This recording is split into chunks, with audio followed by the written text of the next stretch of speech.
The autumn wind carried the scent of dying grass across the Montana plains as Jacob Rollins guided his weary horse toward the distant glow of lamplight. His shoulders ached from 3 days of hard riding, and his stomach had been empty since dawn. The cattle drive to Billings had taken longer than expected. Winter was coming fast. At 38, Jacob looked older than his years. Sun and sorrow had carved deep lines around his gray eyes, and his dark hair was already touched with silver at the temples. The ranch he'd inherited from his father was failing, debt mounting like storm clouds on the horizon. But it wasn't just the money troubles that weighed on him. It was the loneliness that followed him like a shadow as he crested the small hill overlooking Cedar Creek. Jacob spotted the warm yellow squares of windows in a modest cabin below. Smoke rose from the chimney, and he could make out the silhouettes of children playing in the yard despite the late hour. His horse whinnied softly, as if sensing shelter ahead. Jacob had heard about the 2 women who lived in the cabin. Mitchell and Emma Walsh, both widows, both raising children alone on the frontier. The townspeople whispered about them sometimes, wondering how 2 single mothers managed to survive out here without men to protect them. Jacob had always minded his own business, but tonight, with exhaustion pulling at his bones, he found himself riding toward their door. He dismounted slowly, his legs stiff from the saddle. Before he could knock, the door opened, and a woman appeared in the golden doorway.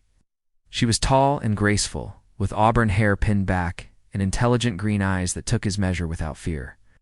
"Evening, stranger," she said, her voice warm but cautious. "You look like you've been riding hard." Jacob removed his hat, suddenly aware of how dusty and travel-worn he must appear. "Name's Jacob Rollins, ma'am. I run cattle about 20 miles east of here. My horse is about done in, and I was hoping Sarah, who's at the door." Another woman appeared beside the first. This one was shorter, with dark hair and kind brown eyes that reminded Jacob of his mother's. She carried a baby on her hip, and Jacob could see 2 other small faces peering around their skirts.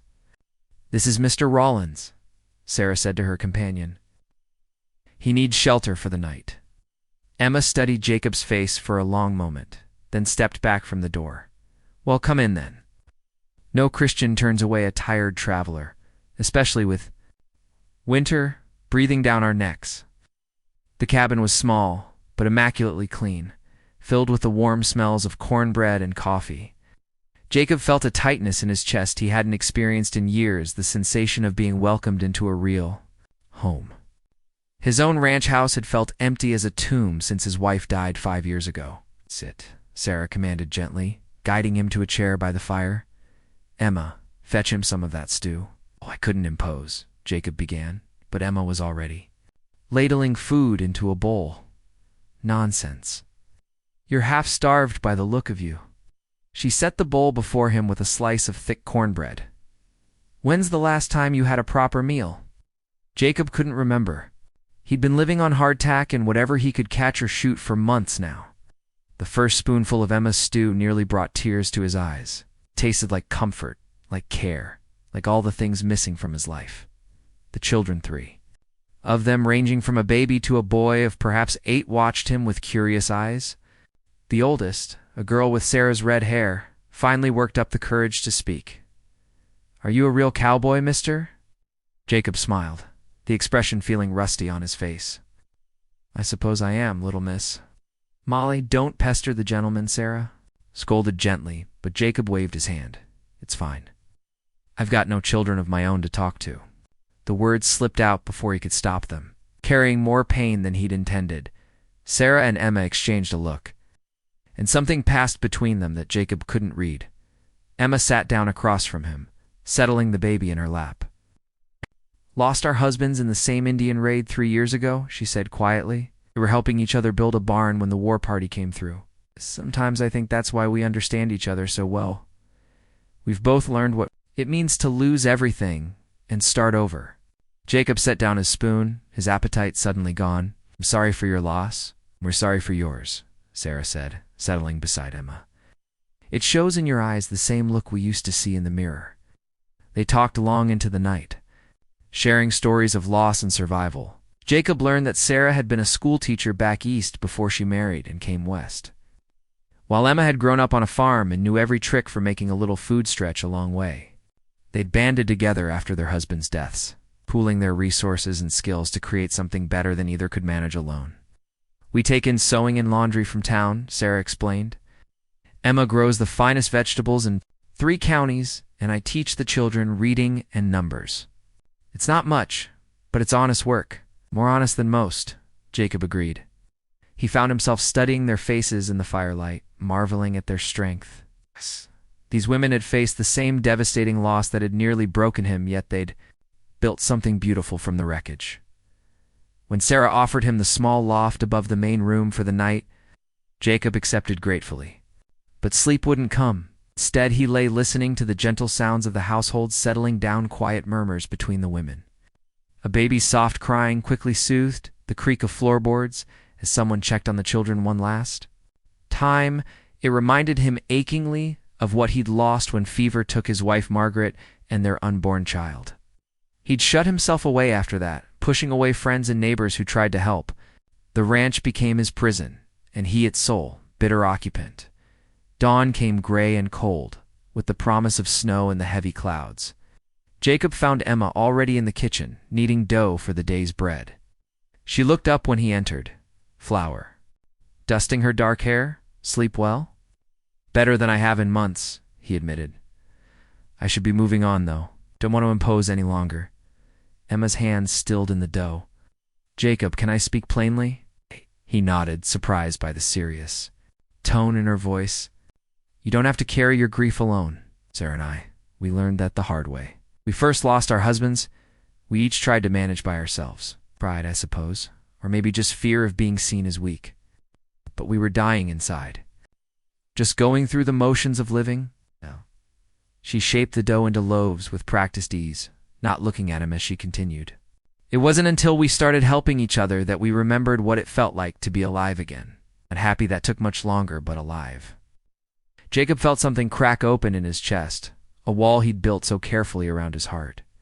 "I don't know how to do that anymore. Neither did we. But we learned." Emma finally met his eyes. "The offer stands. If you ever need shelter again, our door is always open to a friend." The word friend hit Jacob like a physical blow. When was the last time someone had called him that? He left that morning with a full belly and a heart that felt strangely lighter. But as the days passed back at his ranch, he found himself thinking constantly about the warm cabin and the 2 women who'd shown him such unexpected kindness. The memory of their gentle voices and the children's laughter haunted his empty house.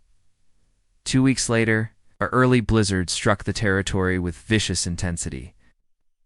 Jacob spent 3 days fighting to keep his remaining cattle alive, losing several head to the cold despite his best efforts. When the storm finally broke, he found himself once again riding toward Cedar Creek, telling himself he was just checking to make sure the women and children had weathered the storm safely. But deep down, he knew the truth.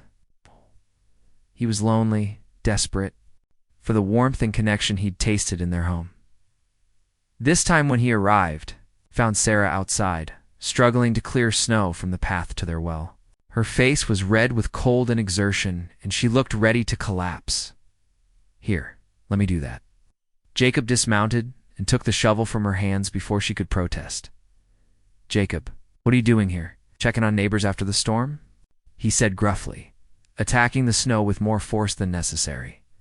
This is too much work for, he stopped himself before he could say a woman, knowing instinctively that these ladies wouldn't appreciate the implication that they were helpless. Sarah's eyes sparkled with amusement, as if she'd read his thoughts. "For someone recovering from lung fever? You're right about that." Jacob's head snapped up.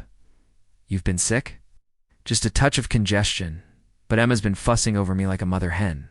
She won't let me do any heavy work." Sarah coughed, and Jacob could hear the rasp in her chest. "She's right to fuss. Shouldn't be out here in this cold." We finished clearing the path quickly, then insisted on checking their woodpile. It was dangerously low. "I'll bring you some timber tomorrow," he said, ignoring Sarah's protests. "I'll check your roof for damage from the storm." "Jacob, you don't have to."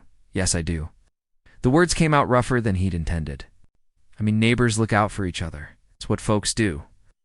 But even as he said it, Jacob knew it was more than neighborly duty. drawing him back to this cabin.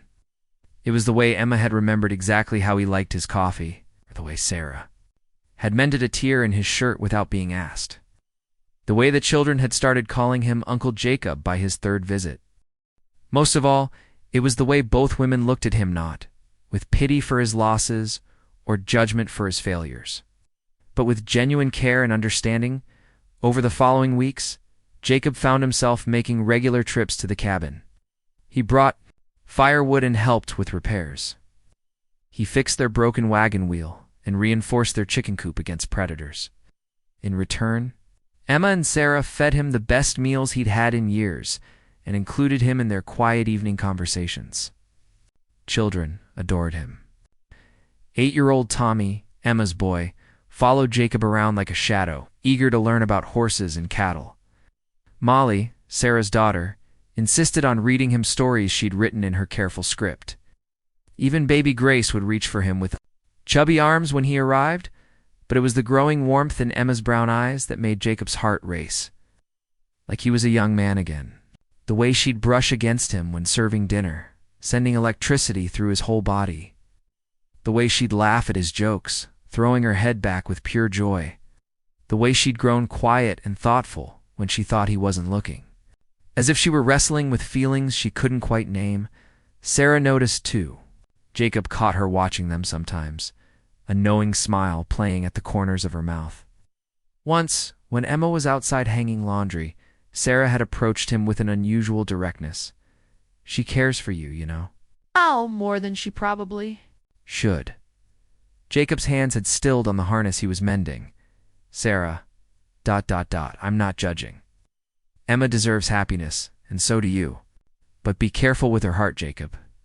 She's been through enough pain. The warning was gentle but clear, and it terrified him, because Jacob was falling in love with Emma Walsh, and he had no idea what to do about it. His feelings came to a head. One evening in late November, Jacob had stayed for dinner, as had become his custom, and afterward he'd helped Emma with the dishes, while Sarah put the children to bed.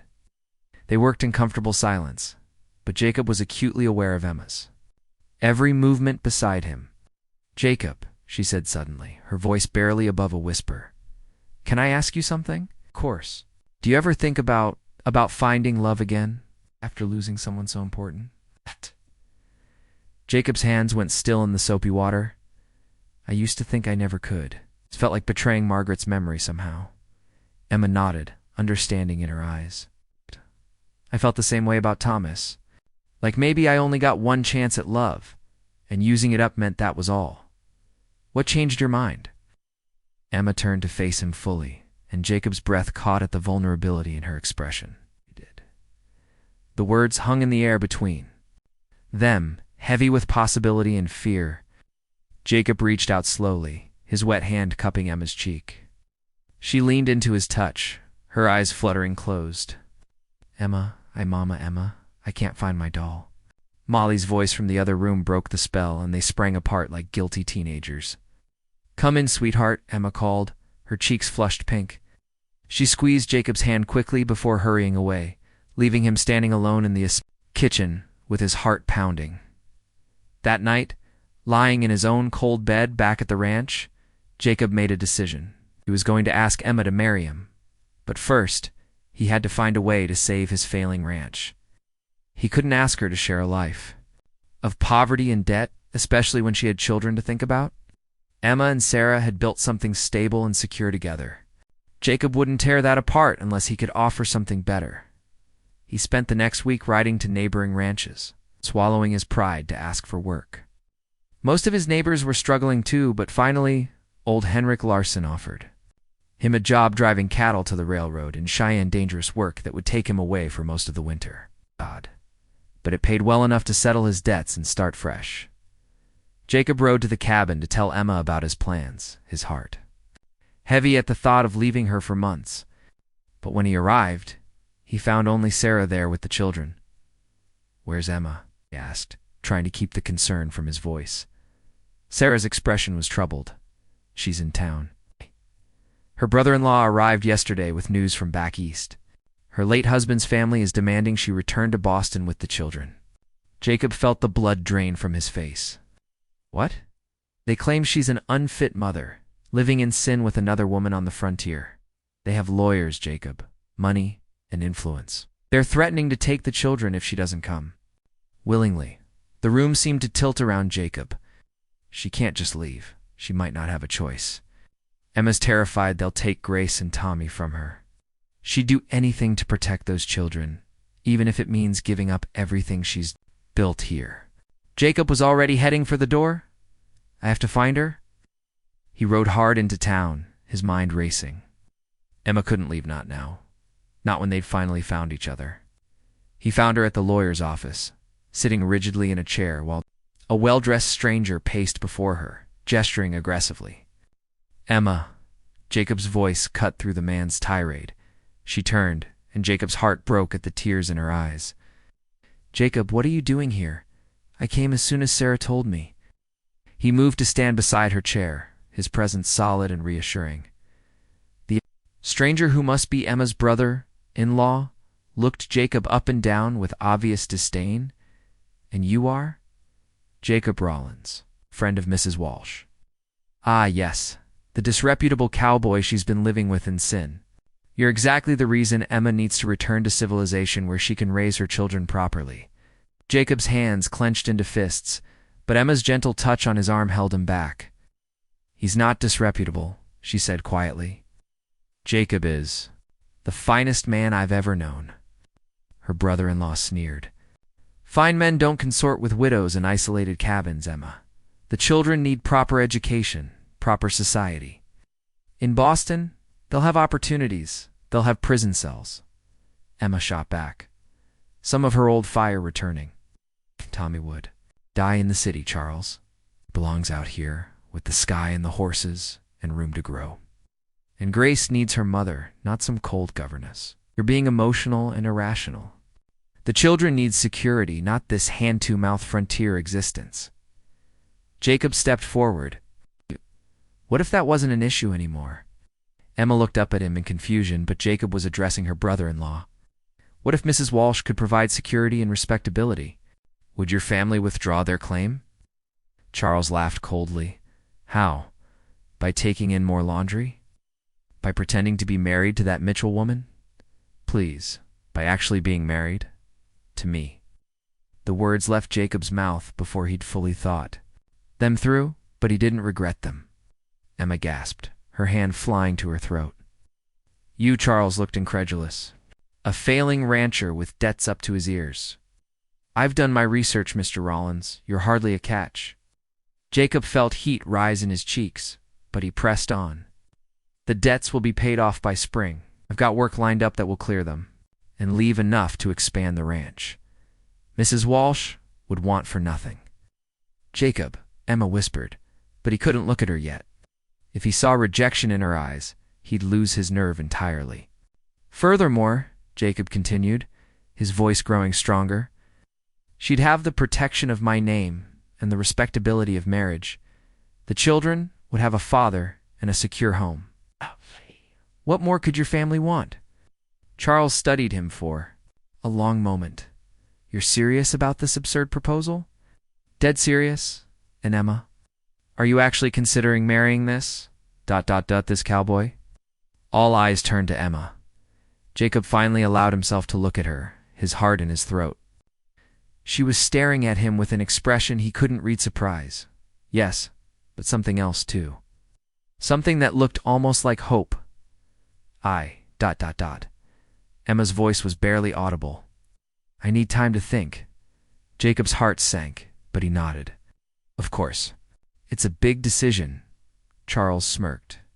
Take all the time you need, Emma, but my offer expires tomorrow at noon. Either you agree to return to Boston with the children, or we'll proceed with legal action to prove your unfitness as a mother. The threat hung in the air like poison. Jacob wanted to throttle the man, but he forced himself to remain calm. Violence. Wouldn't help Emma now? They left the lawyer's office in tense silence. Emma walked beside Jacob toward his horse, her steps slow and deliberate. Did you mean it? She finally asked. Jacob stopped walking and turned to face her. Every word. Emma, I know this isn't how these things are supposed to happen. I should have courted you properly, asked for your hand, romantic-like. But I can't bear the thought of losing you to that cold-hearted bastard and his family. Emma's eyes filled with tears. Jacob, I can't ask you to sacrifice your future for me and the children. You're not asking? I'm offering. Hell, I'm begging. Jacob took her hands in his, not caring who might see them on the street. Emma, I've been half dead for 5 years. You and the children, you brought me back to life. Without you, I couldn't finish the sentence, but he didn't need to. Emma could see the truth in his eyes. I love you, she whispered, the words carrying all the weight of her heart. I love you so much it scares me. Then marry me. Not because you have to, but because you want to. Because we can build something beautiful together. Emma was quiet for so long that Jacob began to panic.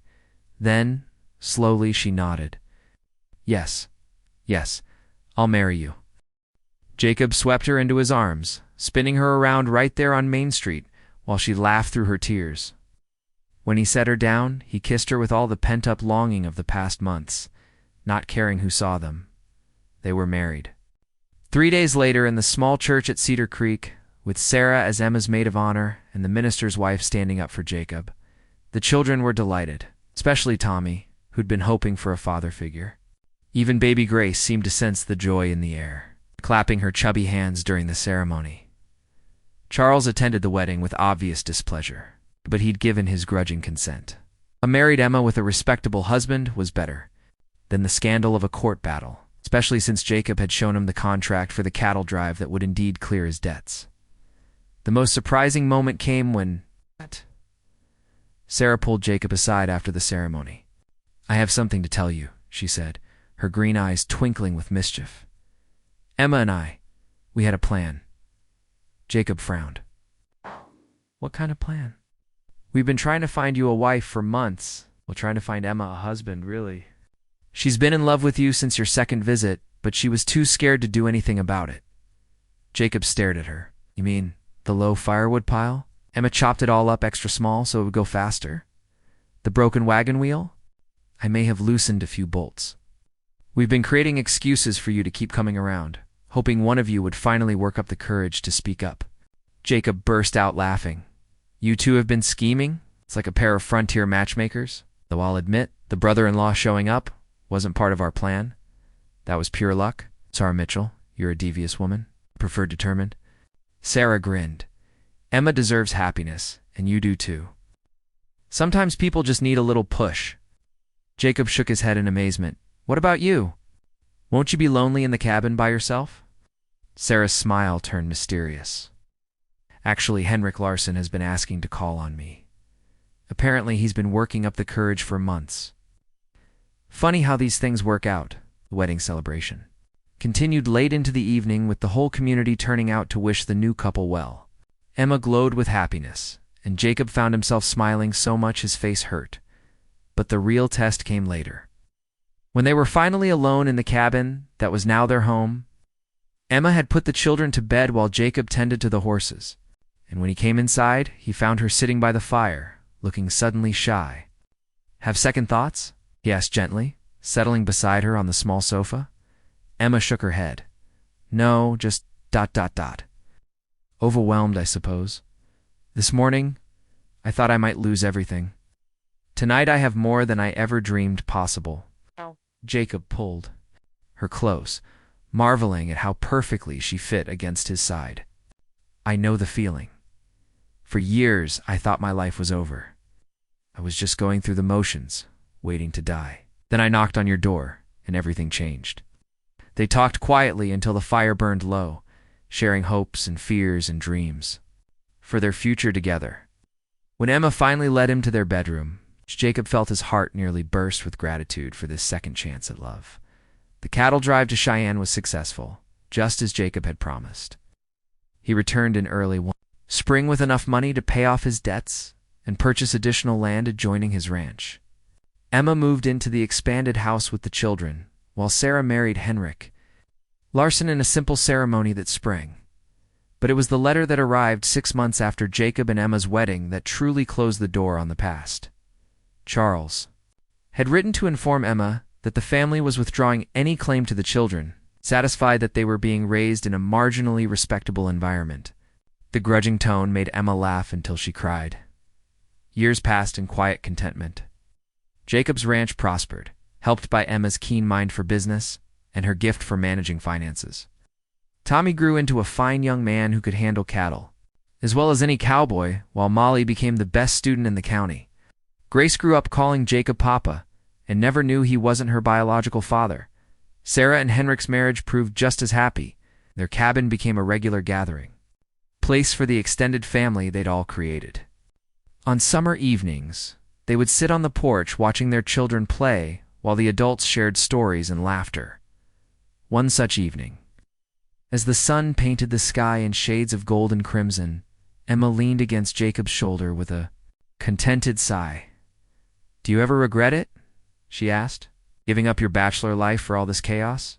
Jacob looked around at the scene before them, children chasing fireflies, Sarah and Henrik arguing good-naturedly over a card game, baby Grace sleeping peacefully in Emma's arms. His heart swelled with more love than he'd ever imagined possible. God, he said, pressing a kiss to Emma's temple. "It's not for a single moment." Emma smiled, her eyes reflecting the last light of day. "Sometimes I think about that night you first came to our door, so tired and lonely. If you'd ridden past instead of stopping, ... But I didn't ride past. Maybe some things are just meant to be. Maybe they are." Emma tilted her face up to his. "I love you, Jacob Rollins. And I love you, Emma Rollins." More than the stars loved the sky. As the first stars appeared overhead, Jacob marveled at the strange and wonderful turns life could take. He'd come to that cabin as a broken man seeking shelter from a storm. Instead, he'd found two remarkable women who'd given him back his life, his purpose, and his capacity for love. The tired rancher had indeed been taken in by two single mothers. But what they'd done to him wasn't shocking in the way the gossips might whisper about it. It was shocking in its simple, transformative power. They'd loved him back to life, and in doing so had created a family bound not by blood, but by choice. Not by obligation, but by the enduring strength of hearts that had learned to trust again. Under the endless Montana sky, with Emma's hand in his and their children's laughter echoing across the prairie, Jacob Rollins finally understood what it meant to be truly home.